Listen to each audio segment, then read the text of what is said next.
সালটা 2003।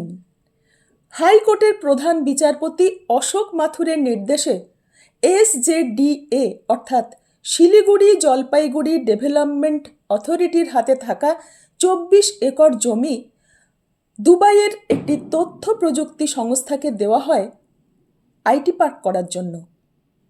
কাট্টু 2011-12 তৃণমূল ক্ষমতায় এসেই তথ্য প্রযুক্তি সংস্থার হাত থেকে ওই 24 একর জমি SJDA-র হাতে ফেরত নিয়ে নেয় এবং দুবাইয়ের ওই তথ্য প্রযুক্তি সংস্থাকে অর্থ ফেরত দিয়ে দেওয়া হয়।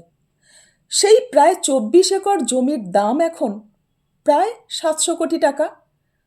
কিছুদিন আগেই আমাদের রাজ্যের মাননীয় মুখ্যমন্ত্রী ঘোষণা করেছেন ওই জমিতে মহাকাল মন্দির হবে। তথ্য প্রযুক্তি পার্কের জায়গায় মহাকাল মন্দির। গতকাল রাজ্য বাজেট ঘোষণা হয়েছে, ভোট অন অ্যাকাউন্ট। সেখানে আপনারা দেখেছেন বেকার যুবক যুবতীদের হাতে 1,500 টাকা করে বেকার ভাতা দেওয়া হয়েছে। হবে। অতএব বেকারদের হাতে যদি চাকরি না দিতে পারে, বেকার ভাতাই তো ভবিষ্যৎ।